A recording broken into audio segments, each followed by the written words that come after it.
মতাদর্শে যারা শুনছেন সবার প্রতি আন্তরিক কৃতজ্ঞতা। সাম্প্রতিক সময়ে বাংলাদেশে ক্রিকেট নিয়ে অনেকের অনেক ধরনের হতাশা কাজ করেছে এবং সেই হতাশার গল্প আমরা দেখেছি, সোশ্যাল মিডিয়ায় সেই হতাশার গল্প আমরা লিখেছি। তবে যতই হতাশ হন না কেন, যতই রমজান মাস হোক না কেন, যতই ইফতারের সময় ঘনিয়ে আসুক না কেন, আমি গ্যারান্টি দিয়ে বলতে পারি আগামী 11, 13 এবং 15 মার্চ তখন আরো কিছুটা হলেও সূর্যের উত্তাপ বাড়বে, তৃষ্ণা বাড়বে, দিন বড় ছোটর হিসাব নিকাশটা আরো বেশি বাড়বে। আপনারা অবশ্যই মিরপুর শেরেবাংলা স্টেডিয়ামে হাজির হবেন, রমজান মাসে হাজির হবেন, ইফতারের প্রস্তুতি নিয়ে হাজির হবেন, খেলা দেখার জন্য, বাংলাদেশ দলের ওয়ানডে সিরিজ দেখার জন্য পাকিস্তানের বিপক্ষে। যতই হতাশ হন না কেন, র্যাঙ্কিং এর 10ম দলের সাথে র্যাঙ্ক 4 টিমের যেই লড়াইটা অনুষ্ঠিত হতে যাচ্ছে 3 ম্যাচের ওয়ানডে সিরিজ, সেই সিরিজে যেন অনেক দিন পর, প্রায় 2 বছর পর বাংলাদেশের যারা ক্রিকেট দর্শক রয়েছেন, অনুরাগী রয়েছেন, ক্রিকেটকে যারা দল, মত, বর্ণ, ধর্ম নির্বিশেষে প্রচন্ড ভালোবাসেন,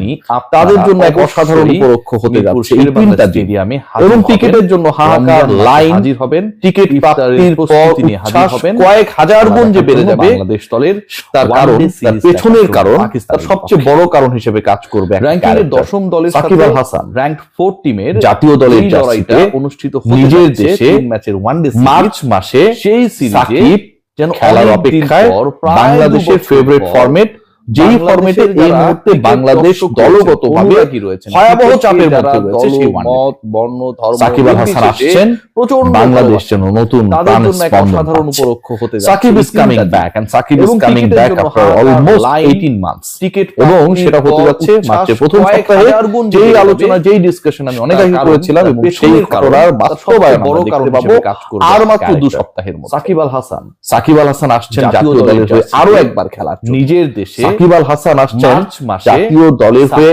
এমন একটা অবস্থায় খেলার জন্য যখন পুরো জাতীয় দল ক্রিকেট যেই ফরম্যাটে এলোমেলো, বাংলাদেশ দল টি20 বিশ্বকাপে বাংলাদেশের পার্টিসিপেশন নেই, ওয়ানডে র্যাঙ্কিং এ বাংলাদেশ র্যাঙ্ক 10, পরের বিশ্বকাপে বাংলাদেশ সরাসরি খেলতে পারবে কি পারবে না সেটা নিয়ে যখন অনিশ্চয়তা, ঠিক তখন বাংলাদেশের অসংখ্য সম্মানী সময়ের কান্ডারি Sakib Al Hasan is coming back after 18 করেছিলাম এবং সেই জাতীয় দলের খেলার জন্য, জাতীয় দলকে উদ্ধার করার জন্য, শেরে বাংলাকে আরো একবার বাকিদের গর্জনে উচ্চকিত করবার জন্য সাকিব আল হাসান আসছেন। সব যদি ঠিক থাকে, সাকিব আল হাসানের এই আশা শুধুমাত্র এই 3টা ম্যাচ খেলা, জাতীয় দল সাকিবের এই প্রত্যাবর্তনটা আমার কাছে মনে হয় বাংলাদেশের ক্রিকেট ইতিহাসে সেরা প্রত্যাবর্তনগুলোর একটা হয়ে থাকবে। ওয়ানডে র্যাঙ্কিং সাকিবকে ফেরানো নিয়ে নানা নাটকীয়তা আমরা দেখেছি। বাংলাদেশ ক্রিকেট বোর্ড মুখোমুখি অনেক কথা বলেছে, লিগ্যাল প্রসিডিউর নিয়ে তারা অনেকটাই আলোচনার মধ্যে ছিল, কালের কণ্ঠ রিপোর্ট করেছে, আমি আমার প্ল্যাটফর্ম থেকে রিপোর্ট করেছি, সাকিবকে নিয়ে অনেক কথা হয়, কিন্তু শেষ পর্যন্ত সাকিবের ওই লিগ্যাল ইস্যুস গুলো নিয়ে বাংলাদেশ ক্রিকেট বোর্ড এখনো কোনো কাজ করেনি। অবশেষে আগামী কাল পরশুর মধ্যে সাকিবের সেই লিগ্যাল প্রসিডিউর গুলো যেন আইন এবং ক্রীড়া মন্ত্রণালয়ের জন্য যুগপৎ ভাবে সমাধানের পথে এগিয়ে যায়, সেই স্টেপ নিতে যাচ্ছে বাংলাদেশ ক্রিকেট ম্যাচ খেলা না। সাকিব আল হাসান আবারও তার বাঁহাতি ঘূর্ণিতে বাংলাদেশের ক্রিকেট করবেন বিশ্বের সেরা প্রত্যাবর্তন। সাকিব আল হাসান আবারও ফ্লাইং বার্ডসের মতো ফেরানো নিয়ে নানা নাটকীয়তা আমরা সাকিব আল হাসান আবারও যখন বল করতে যাবেন, উইকেট পাবেন, প্রসিডিউর নিয়ে তারা অনেকটাই আলোচনার মধ্যে মুখরিত হবে মিরপুরের চারপাশ। আমি আমার প্ল্যাটফর্ম থেকে নামবেন, সবাই তাকিয়ে অনেক কথা হয়, কিন্তু হেলমেটের স্ট্রাইপ সাকিবের ওই লিগ্যাল ইস্যুগুলো নিয়ে বাংলাদেশ ক্রিকেট বোর্ড সাকিব আল হাসান সেই আগের সাকিব আল হাসান স্টাইল আগামী কাল পরশুর মধ্যে সাকিবের মাঠে একজন ক্রিকেটারের উপস্থিতি আপনারা মানুন আর না মানুন, বিশ্বাস করুন আর না করুন, সমাধানের পথে এমন একটা ফ্রিকোয়েন্সি ক্রিয়েট করবে।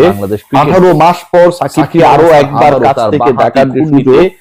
এমন এক উপলক্ষ ক্রিয়েট করবে যেখানটায় 11-22 জন যে ক্রিকেটার যারা মাঠে নামবে, যারা খেলবে, যারা মুখোমুখি হবে, বাংলাদেশ যখন বল করতে যাবেন, উইকেট পাবেন, বাকি 21 জনের আসলে হর্ষধ্বনিতে মুখরিত হবে মিরপুরের চারপাশ। সাকিবের ব্যাট করতে নামবেন, লিলি ফুটশিয়া বডি ওয়াশের মতো, এটা অনেকক্ষণ থাকে, স্ট্রাইপ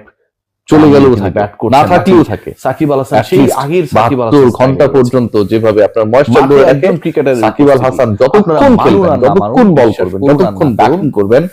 যখন ফিল্ডিং করবেন ক্রিয়েট করবে 18 মাস কানায় কানায় টেলিভিশন সেটে অনলাইনে দেশের বাইরে দেশের এমন এক জায়গায় ক্রিয়েট করবে যেখানে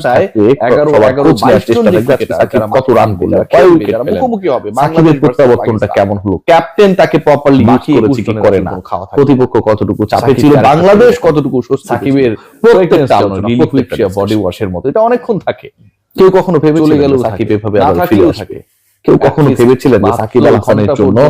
যারা বাংলাদেশে ক্রিকেট দেখবে না বলে নানা সময়ে প্রতিজ্ঞা করেছে এবং সেই ওয়াদা নিজেরাই ভেঙেছে যতক্ষণ ফিল্ডিং এসেছে নিশ্চিত সেই তারা আবারও এই রমজান মাসে খেলা দেখার জন্য অনলাইনে দেশের বাইরে দেশের ভিতরে ইফতার কি করবেন সেটা থেকে বড় হয়ে যাবে যে ওই সময়টায় যদি নেওয়ার চেষ্টা থাকে খেলা চলে ইফতারের পরবর্তী সময়ে কে ব্যাট করবে কে বল করবে সেটা যেন দেখতে কেমন হলো ক্যাপ্টেন আমার কাছে মনে হয় it's going to be a beautiful time for Bangladesh game স্বস্তিতে ছিল প্রত্যেকটা আমরা ওয়ানডেতে টি20 টেস্টে মুশফিকুর রহিমকে আমরা দেখতে পাই কিন্তু পঞ্চপাণ্ডবের কাউকে আসলে আমরা ভেবেছিলাম সাকিব আল হাসানের সেই সাকিব ইজ কামিং যারা বাংলাদেশ নিজের মতো করে যদি সাকিব ব্যাক করতে পারেন বাংলাদেশ দলের জন্য এটা যে কতটা উপকারী হবে ইউ হ্যাভ নো আইডিয়া আছে 10 নম্বর র‍্যাঙ্ক বাংলাদেশ একটু আগে বলছিলাম যে দলটা আসলে পরের বিশ্বকাপ অনিশ্চিত এখন পর্যন্ত এবং বাংলাদেশ কতগুলো বায়োলেটারাল সিরিজ সামনে পাবে কারণ অনেক দলই বাংলাদেশের সাথে ভারত এবং বাংলাদেশের ক্রিকেটীয় সম্পর্কের যে সেটার কারণে খেলতে অনাগ্রহী হতেই পারে টাইম ফর বাংলাদেশ সেই জায়গায় এই সিরিজটা কত গুরুত্বপূর্ণ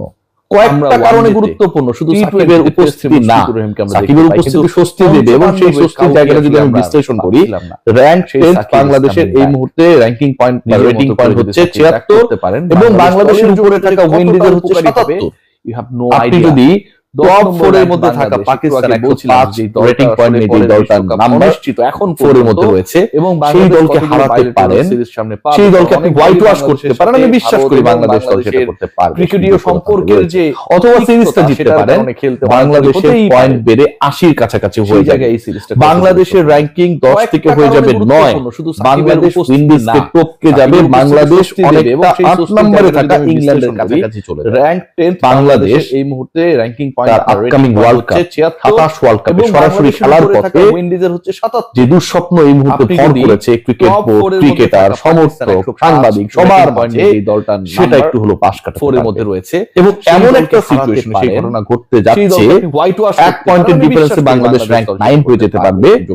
সেই সময়টায় বাংলাদেশ দলের হয়ে জার্সিতে বাংলাদেশের জার্সিতে 11 আপনি সাকিব আল হাসান বাংলাদেশের র‍্যাঙ্কিং 10 থেকে হয়ে যাবে 9 বাংলাদেশ নেক্সট 14 কে যাবে বাংলাদেশ সাকিব আল হাসান নম্বরে থাকা তৈরি 11th অফ বাংলাদেশ 18 মাস পর তার আপকামিং ওয়ার্ল্ড পরে 13 এবং 14 ওয়ার্ল্ড কাপে সরাসরি খেলার পথে যে দুঃস্বপ্ন জানে শেষ পর্যন্ত কি হয় ক্রিকেট তবে বাংলাদেশের ক্রিকেটে যখনই দেয়ালে পিঠ থেকে গেছে অথবা সাকিবের নিজেরও বিভিন্ন সময় মনে করে দেখেন যে দর্শকের সাথে গ্যাঞ্জাম করেছে ক্রিকেট বোর্ডের সাথে ঝামেলা হয়েছে বাংলাদেশ র‍্যাঙ্ক এনওসি নিয়ে পারবে প্যাচ লেগেছে এই সময়টায় বাংলাদেশ প্রেসার সিচুয়েশনগুলোতে যখনই সাকিব আল হাসান ছিলেন সব সময় তার বেস্টটা ডেলিভার দিয়েছেন এই মুহূর্তে তিনি যতটা প্রেসারে তাকে বাংলাদেশের নেক্সট 40 থেকে কয়েক কোটি গুণ বেশি সাকিব আল হাসান এবং মাথাতে তৈরি সাকিব আল হাসান বাংলাদেশের কান্ডারি হয়ে বাংলাদেশের পরের বিশ্বকাপে সরাসরি কোয়ালিফাই করার মিশনে কে মাঠে নামতে যাচ্ছেন মাঠে বাংলাদেশের ক্রিকেটে যখনই দেয়ালে পিঠ থেকে গেছে অথবা সাকিবের নিজেরও বিভিন্ন সময় মনে করে দেখবেন যে দর্শকের সাথে গ্যাঞ্জাম করেছে ক্রিকেট বোর্ডের সাথে ঝামেলা হয়েছে এনওসি নিয়ে প্যাচ লেগেছে এই প্রেসার সিচুয়েশনস গুলোতে যখনই সাকিব আল হাসান ছিলেন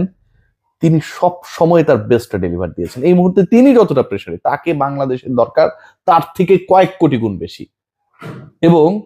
সেই সাকিব আল হাসান বাংলাদেশের কান্ডারি হয়ে বাংলাদেশকে পরের বিশ্বকাপে সরাসরি কোয়ালিফাই করার মিশনে মাঠে নামতে যাচ্ছেন মার্চের 11 তারিখ সবাই ভালো থাকবেন।